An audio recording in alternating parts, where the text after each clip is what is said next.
All right, seeing that it is 4:02, I'd like to call the June 5th Historic Preservation Commission meeting to order. Do we want to start with a roll call? We're going to need to vote for a chair for today, since we don't have Just a for chair today. or vice chair. Somebody needs to make a motion to nominate you. Motion to nominate Liz as the chair for today. I'll second that. Thank you. All right, shall we take a vote? All in favor, say aye. Aye. Aye. Those opposed, say nay. Wonderful. Thank you. Okay. All right, looks like our first order of business is oath of office for Commissioner Loring, who is not present today. Moving on to the election of officers, I believe we'll also need to put that off to the next meeting, which brings us to the approval of the minutes. I see both January and May on the agenda. Is that a misprint? Okay. No, I didn't get the January ones on your last meeting, so they were just hanging out here. Oh, okay. All right. Would anyone like to move to approve these previous minutes? I'll move to approve the previous minutes from January and May. Thank you. Can I get a second? I will second that. Okay. Let's go ahead and vote on that. Everyone who's in favor of approving the minutes, say aye. Aye. Aye. All those opposed, say nay. Looks like it's unanimous. I abstain. Got it. Looks like we have no continued public hearings. Moving on to new public hearings. First one is 1214 Bay Street. Would staff like to present the report?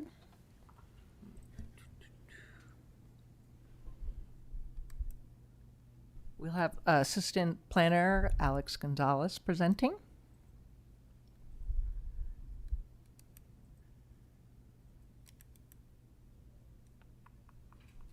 While you guys are loading that, can I do the roll call real quick?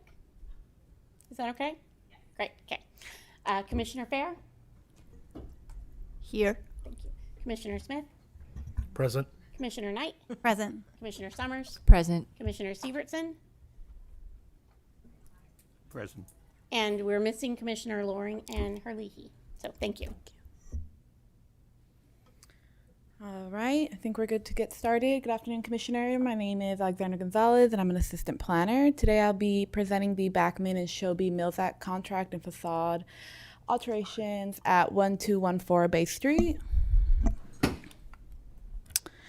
1214 Bay Street is located in the northeast portion of the city, right between 1st and 2nd Slough. Moving in closer, you can see that the subject property is located along Bay Street, directly north of 2nd Slough. According to the Green Book, the structure was constructed in 1880, and it is described as a 1.5-story frame house with a gabled roof, a small center cross gable, and a gabled entry. The proposed project, the applicant is requesting approval to enter into a Mills Act agreement with the city, as well as approval for the replacement and rehabilitation of facade elements, including windows and a door. So some required findings and analysis under Eureka Municipal Code Section 157.003B2. The Historic Preservation Commission negotiates Mills Act agreements with the Mills Act applicants and recommends approval to the city manager to enter into agreement for the continued preservation of a qualified historic property. And as documented in the staff report, the property meets the criteria for a qualified historic property. As for the facade rehabilitation and replacement, the Eureka Municipal Code requires a proposed alteration to be reviewed in light of its effect on the existing historical character of the affected structure as it relates to the streetscape. In addition, the analysis was based upon the Secretary of Interior standards for treatment of historic properties, specifically the standards for her rehabilitation. So the Mills Act, the applicant is proposing to enter into Mills Act agreement for the maintenance, rehabilitation, and preservation of the historic property. As part of the Mills Act, the property owners must develop and adhere to a schedule and plan for maintenance and treatment of the historic property that is unique to the property and provides a timeline for improvements to be conducted over a 10-year span. The work for 1214 Bay Street includes vaulting gaps, pressure washing, and painting the siding on the northern, eastern, and western facing facades, as well as seismic upgrades, water heater and plumbing upgrades, maintenance of the front door and windows, and kitchen upgrades. The applicant is seeking approval for a total of 3 items of facade rehabilitation and replacement. Firstly, they would like to replace the redwood front door with a mahogany or alder door featuring a decorative glass door light insert and paneling. The property location exposes it to constant high levels of humidity, and this long-term exposure to humidity has caused some swelling that's beyond repair.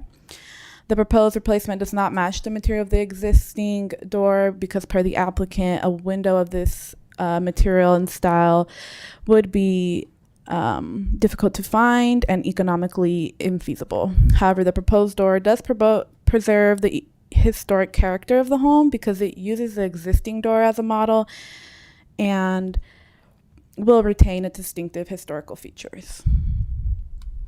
Secondly, the applicant would like to repair the wooden window and replace its missing glass window pane on the eastern-facing facade, and it's circled here in red.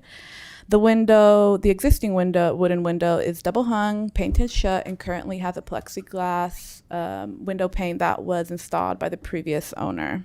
And the applicant proposed to repair it and install a new glass window pane. Lastly, the applicant looks to replace 6 single-hung vinyl windows with double-hung fiberglass exterior and wooden interior windows, and they're circled here in red. Here is a closer look of the existing failing single-hung window, and here is a look at the proposed windows.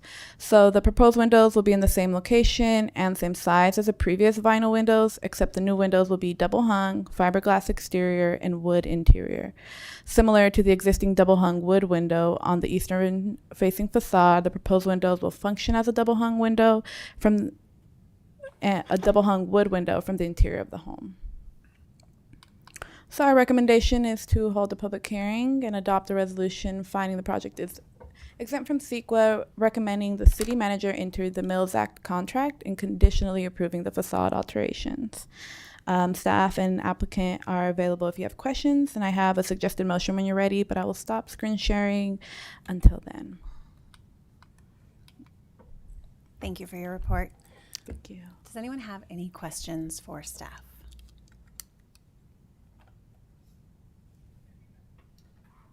I just want to clarify about the windows. You spoke quickly. And so there's one, they only want to replace the glass window pane, but there's others they want to completely replace.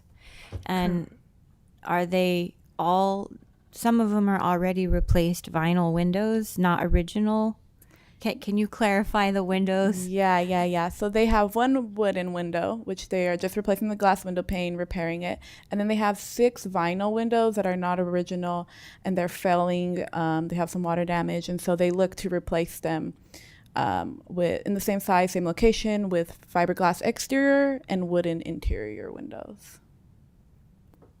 So they'll function as a wooden window on the inside, but a fiberglass window on the outside. And another question predicated upon the images you've sent us. It looks like perhaps they're already replaced. I believe back All the in- windows, that's what I'm talking about. Oh, no, not all the windows. Only they received a building permit, I believe it was in staff report, I want to say 2023, January of 2023. That's in September of 2023, I'm sorry. They received a building permit to replace 3 windows on the southern facing facade with the fiberglass exterior and wooden interior windows. They are replaced now. Just 3, not the 6 that Okay. are proposed. Because obviously, I mean, to me, it looks like the siding's the same and Yeah. everything else on page 8. And so I was just clarifying that. Thank you. Okay, thank you.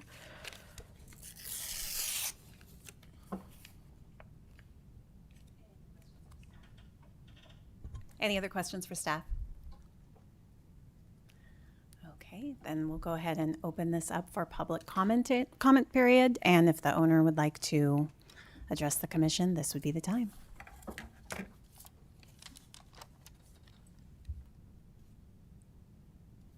All right, seeing no comments from the public, we'll go ahead and close the public comment period. Would anyone like to make a motion on this matter? I have a comment. It's about the front door, the proposed front door. It's completely out of character with the house itself. And while the existing door may be damaged and beyond repair, I didn't look at it, and so I really can't verify that at all. Having redone many doors, though, they're not always difficult to replace or modify. But the arch on the door is the problem. It would change the front of the house completely when all the windows are rectangular, and suddenly you introduce this very vertical arched window with a steel bar background of some kind.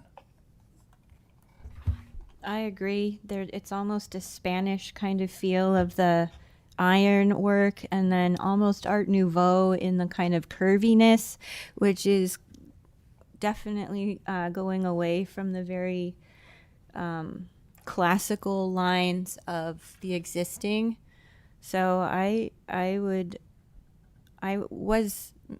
didn't quite understand what, other than damage, why it was being replaced. I do like it aesthetically. It's a very nice door, but it, as he says, it's not exactly relevant to the rest of what's happening with the design of the structure, and so maybe something more appropriate.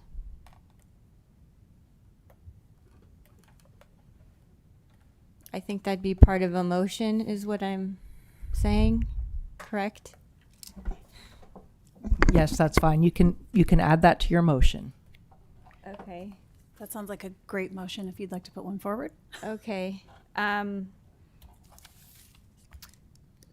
Some of the windows have already been done, and that did not come to us first, correct? And there's 6 additional windows with the same fabrication, and then 1 repair. Yes, that's correct. Okay. Well, I think I understand windows are expensive, and the door is more design-wise. So I move the Historic Preservation Commission to adopt a resolution finding the windows appropriate to replace and the pane, and a modification to require a more aesthetically appropriate door with similar rectangular light. So can you repeat that? Similar. Rectangular light. Window. Lights, correct. Do you have a preference on the material or for your motion, or does that not matter? Well, I think it should be as close to the original as feasibly possible.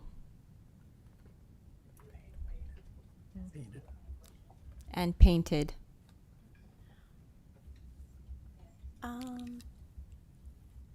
Public comment period is closed, but I do see someone in the audience wanting to speak up there. Can we, let's get through this motion and we can open the public comment period back up? Is that right? You can. Okay. Part of discussion. Okay. I'll Opening the public comment, and that is the Applicant. applicant, so it can be part of the discussion that comes after the motion is made and seconded. I'll second that. Okay, we have a second? Excellent. Real quick, also the motion needs to include something about the Mills Act as well. Can I just add that? Okay.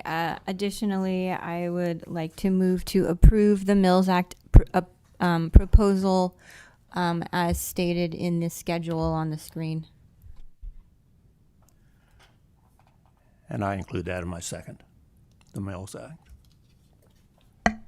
Okay, excellent. Before we vote on that, we'll go ahead and hear from the applicant. Thank you very much. Yeah, it was really hard to. Sorry, if you could just state your name for the record. Oh, hello, my name Thank you. Hello. My name is Christine Backman, and I'm the applicant at 1214 Bay Street.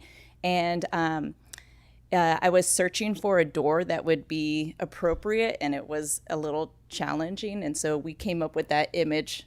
But I am definitely open to finding something if it's a rectangular light. That's the criteria, and a wooden door is okay. And so my question is, can the light have stained glass? The current glass in that door is been damaged, and so it's just a piece of plexiglass like glued in there. So I was looking at different stained glass options and what would be appropriate for the look of my house to have stained glass or frosted glass in the front, so it's not just clear glass. And then does it have to be painted, or can it be can I keep it wooden? And is there a limitation on the type of material that I can look for? Can I say? I think that being where we are with wood, the longevity would be furthered by painting it, and that's more cohesive with what's currently there. Okay. I think that I would be okay with privacy glass of some sort and understanding of that. It's more just the shape of the rectangular layout to be more in line with the structure of the house.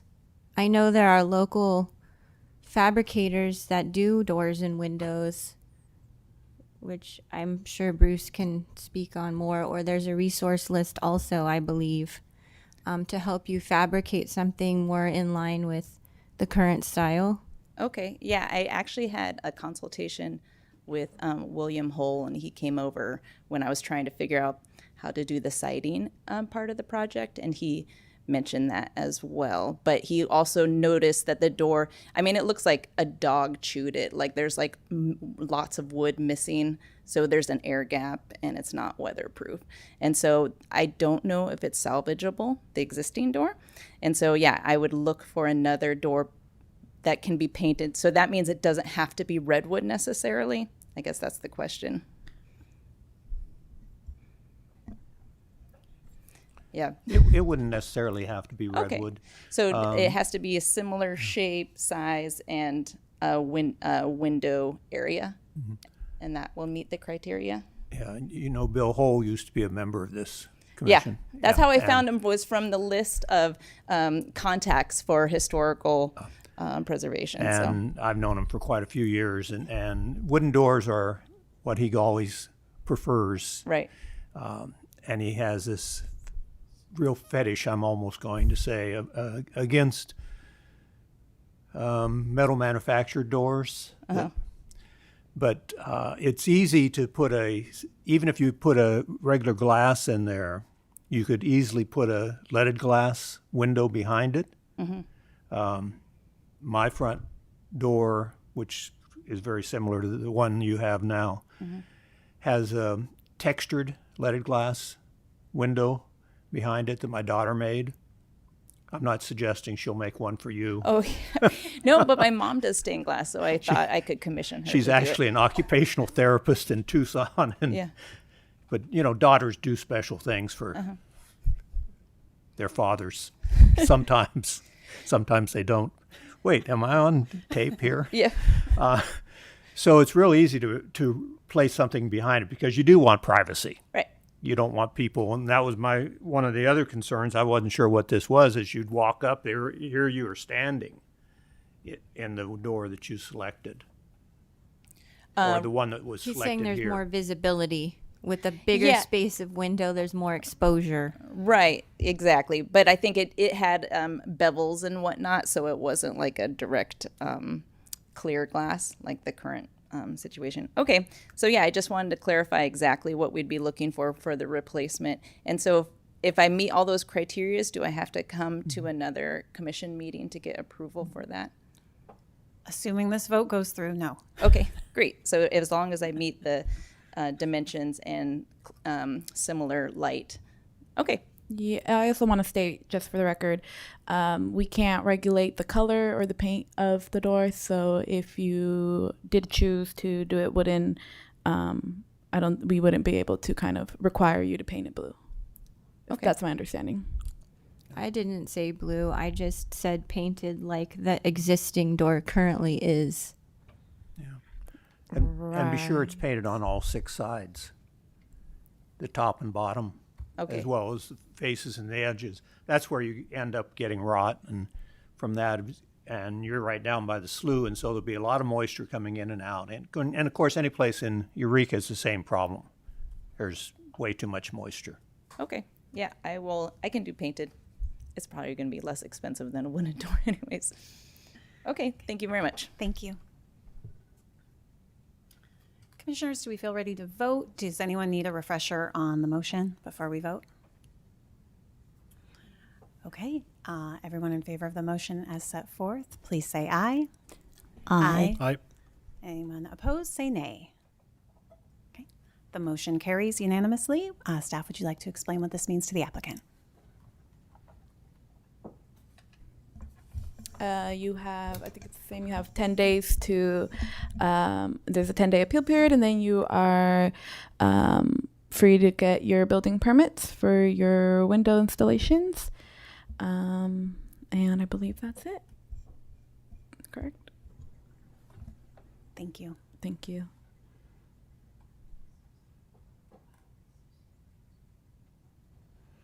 All right, moving on to our next public hearing today. It is the Timm Patio Overhang.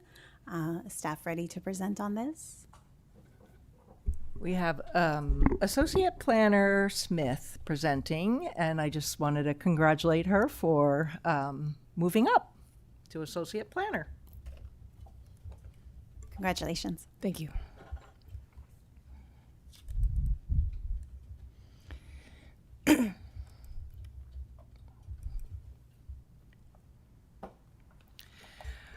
Okay, Commissioners, yes, Associate Planner Smith here, and the project before you for your consideration is the Timm Patio Overhang.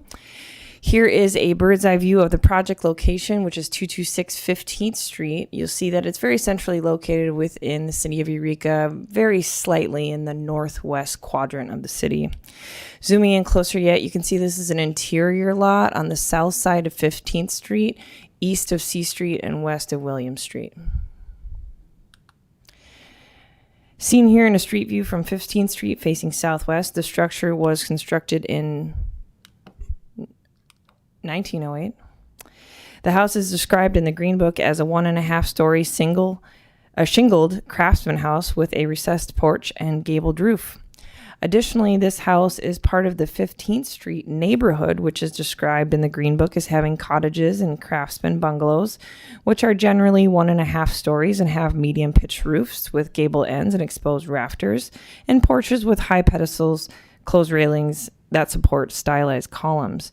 As you can see, 226 15th Street fits this description and is a quintessential example of one of the 15th Street neighborhood historic residences.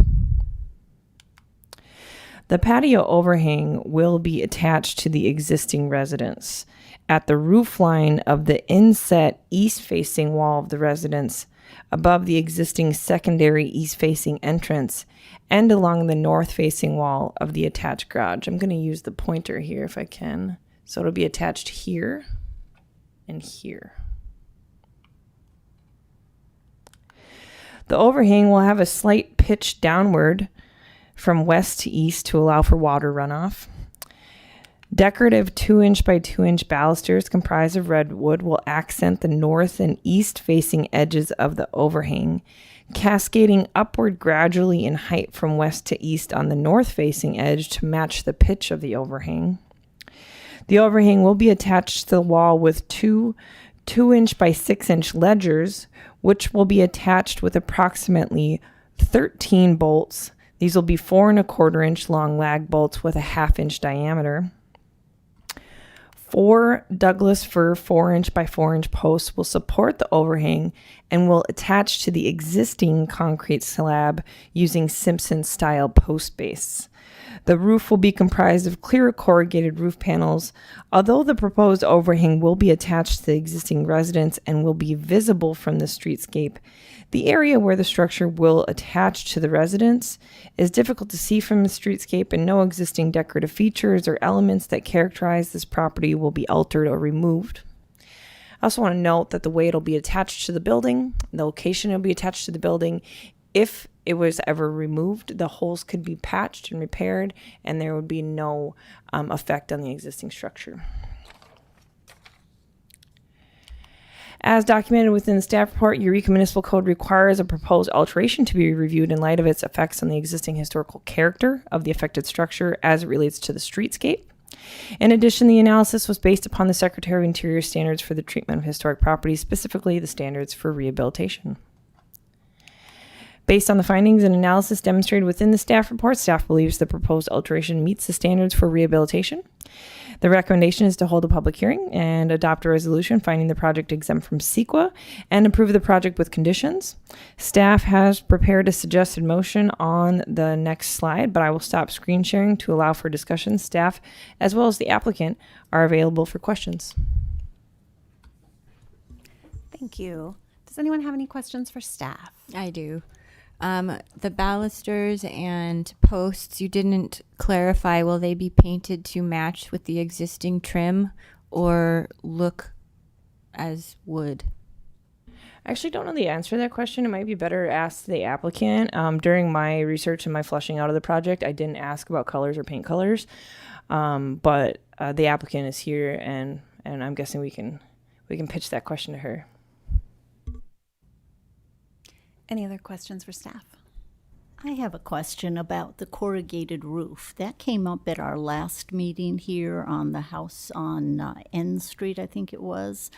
And that never seems to be very appropriate with this Victorian or cottage style. I also happen to live at the end of this street. I'm well acquainted with these houses. Yeah, I remember that meeting. And I had thought of that when I was looking at this project. I think there was different parameters with that one, slightly different project, and there was certain justification as to why they wanted that roof to match. One of the findings that I made in this report was about this kind of disappearing visually. And so I think the corrugated roof is a benefit in that scenario. If we're talking about the effect of this structure from the streetscape, if it's in line with the existing roof and has a corrugated roof, it might disappear more visually. Furthermore, with the corrugated roof and the post being attached to the existing concrete slab, it's another argument that if this structure wanted to be removed and we returned the existing building to its original state, that would be much more possible if we have a corrugated roof versus a shingled roof. Hey, I just want to jump in because now I'm worried that our commissioner needs to recuse themselves because they might live too close to this project. I lived there 37 years ago at the T intersection. Okay, so you don't live No, on the I same do not. street now. No. Okay, cool. Sorry for interjecting.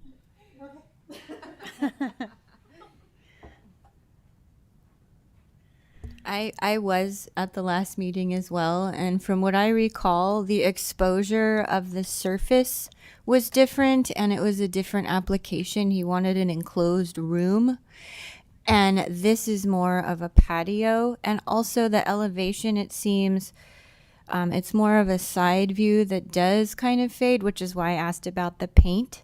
It's not quite as obvious, I think, as the other one. So just, and I also think that was metal he was proposing, and this is clear, correct?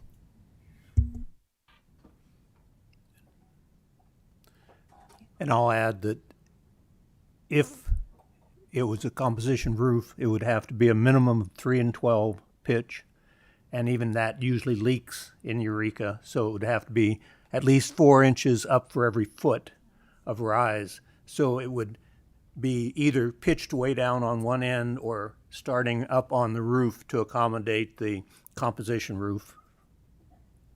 That makes sense. I think when I see corrugated roofs, I don't think of them as belonging to any architectural style, so that's why they come to mind. Any other questions for staff before we open the public comment period? And then we will have time again for discussion. Okay, we'll go ahead and open up to the public if anyone would like to address the commission, including the owners if they are present. Come on up.